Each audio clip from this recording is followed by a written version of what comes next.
새숨가족 여러분 반갑습니다. 여러분, 제가 한 가지 질문을 드려보겠습니다.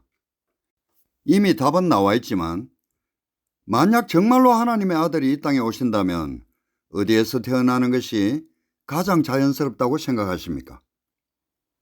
아마 많은 분들이 예루살렘을 떠올리실 겁니다. 예수는 종교 권력을 가진 가문 출신이 아니었습니다.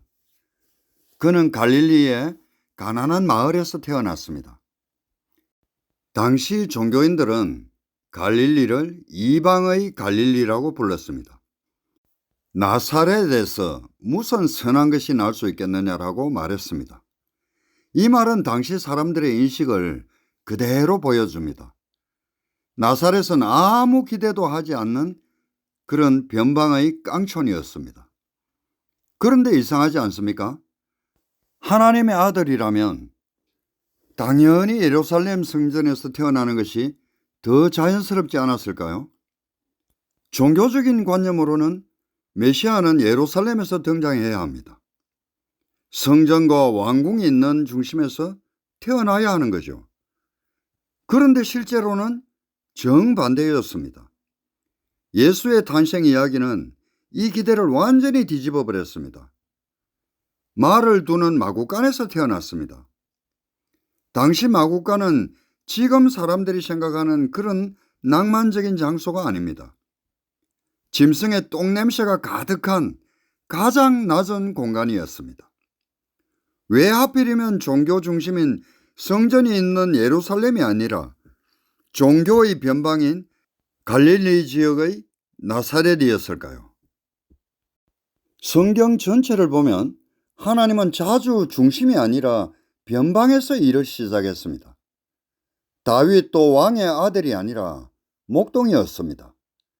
모세도 왕궁이 아니라 광야에서 부름을 받았습니다.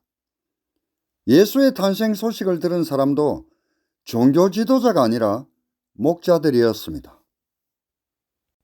당시 사회의 목자는 가장 낮은 계층의 사람들이었습니다. 남의 양을 대신 먹여주는 사람들이었거든요. 이 패턴은 계속 반복됩니다. 왜일까요?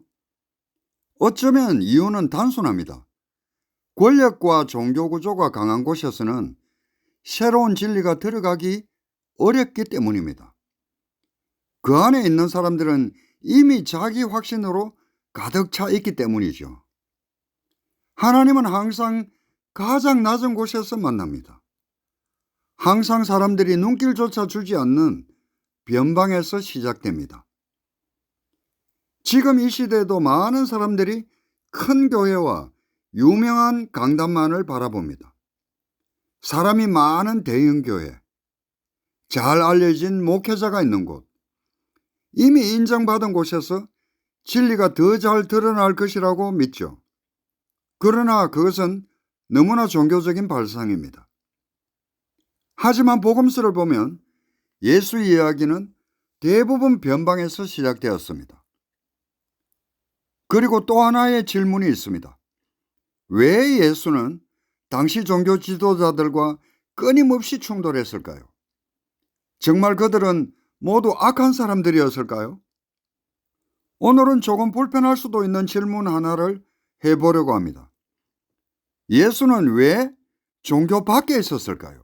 우리는 흔히 이렇게 생각합니다. 예수는 성전을 세우지 않았습니다. 어떤 종교 제도를 만들지도 않았습니다. 오히려 예수께서는 스스로를 가리켜 성전보다 더 큰 이가 여기 있다 이렇게 말씀하셨습니다. 그리고 실제로 이런 행동을 하셨습니다. 성전을 뒤엎으셨습니다. 당시 종교 시스템의 중심이었던 그 성전을 정면으로 비판하셨습니다. 왜였을까요? 종교를 무너뜨리려고 했던 것일까요? 아니면 이미 종교가 무너져 있었던 것일까요? 기성교회에서는 보통 이렇게 설명합니다. 바리새인들은 위선자였다. 율법주의자였다. 그래서 예수가 그들을 책망했다. 하지만 여기에는 한 가지 문제가 있습니다. 바리새인들은 당시 가장 성경을 열심히 연구하던 사람들이었습니다. 그들은 금식했고 기도했습니다. 최선을 다해서 율법을 지키려고 노력했던 사람들이었습니다. 오늘날 기준으로 말하면 그들은 매우 신앙적인 사람들이었습니다. 그런데 왜 예수와 충돌했을까요? 정말 우리가 단순히 생각하듯이 그들은 단지 위선자였기 때문이었을까요? 아니면 더 깊은 어떤 문제가 있었던 것일까요? 어쩌면 오늘날에도 이런 현대판 바리새인들이 존재할 수 있는 것은 아닐까요? 바리새인은 성경은 많이 알지만 그리스도와의 관계가 없는 사람들이었습니다. 가장 무서운 특징은 자신이 바리새인이라는 사실조차도 모른다는 것입니다. 바리새인들은 자신들이 하나님을 가장 잘 섬긴다고 확신으로 가득 차 있는 사람들이었습니다. 그리스도와의 살아있는 관계가 아니라 교단과 교리와 전통과 조직을 더 지키려고 하는 사람들이었습니다. 그 순간 신앙은 종교 시스템이 되어버립니다.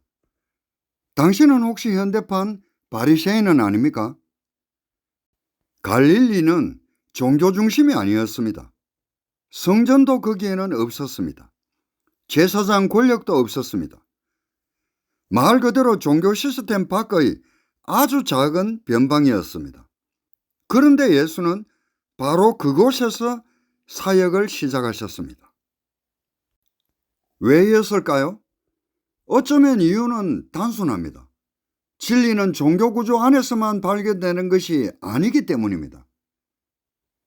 예수의 12제자 가운데서 성전 출신이 있었습니까? 없었습니다. 어부와 세리와 같은 정말 평범한 사람들이었습니다. 당시 종교 엘리트는 단 한 명도 없었습니다. 이것은 결코 우연이 아닙니다. 어쩌면 예수는 의도적으로 종교 시스템 밖의 사람들을 선택하셨을지도 모릅니다. 왜였을까요? 종교는 때때로 사람을 하나님께 인도하기보다는 하나님을 독점하려고 들기 때문입니다. 자신들을 통하지 않으면 하나님을 만날 수 없다고 믿습니다. 여기서 한 가지 중요한 질문이 생깁니다. 여러분은 종교와 신앙의 차이에 대해서 생각해 보신 적이 있으십니까? 종교와 신앙은 같은 것일까요? 종교는 구조입니다. 제도와 권위와 규칙이 있습니다. 반면 신앙은 관계입니다. 살아있는 경험입니다. 예수는 종교를 부정하지는 않았습니다. 하지만 분명히 이렇게 말씀하셨습니다. 안식일이 사람을 위해 있는 것이다. 종교의 목적은 사람을 살리는 것입니다. 그런데 종교가 사람을 억누르기 시작하면 무슨 일이 일어날까요? 예수는 바로 그 지점을 건드리셨습니다. 예수는 끊임없이 기존 질서를 질문했습니다. 그래서 그는 위험한 사람이 되었습니다. 그는 단순히 종교를 비판한 것이 아니었습니다. 종교가 진리를 가릴 수 있다는 사실을 보여주었습니다. 여기서 많은 사람들이 이렇게 질문합니다. 그렇다면 교회도 필요 없는 것입니까? 그렇지 않습니다. 문제는 교회 자체가 아닙니다. 문제는 교회가 진리를 대신하기 시작할 때입니다. 예수는 이렇게 말씀하셨습니다. 하나님의 나라는 너희 안에 있다. 예수는 어떤 장소를 말하지 않았습니다. 어떤 건물을 말하지도 않았습니다. 관계를 말씀하셨던 것입니다. 진리는 언제나 큰 소리로 등장하지 않습니다. 때로는 아주 작은 질문으로 시작됩니다. 그리고 그 질문 하나가 누군가의 삶을 바꾸고 세상을 바꾸기도 합니다. 오늘 이 채널이 여러분에게 하나의 질문이 되었으면 좋겠습니다. 아무도 관심 가져주지 않는 작은 공간일지 모릅니다. 그러나 역사를 보면 진리는 종종 사람들이 주목하지 않는 곳에서 조용히 시작되었습니다. 더 중요한 것은 크기가 아니라 방향입니다. 예수의 이야기도 처음에는 아무도 주목하지 않는 변방에서 시작되었습니다. 그러나 결국 그 이야기가 세상을 바꾸었습니다. 새솜이었습니다.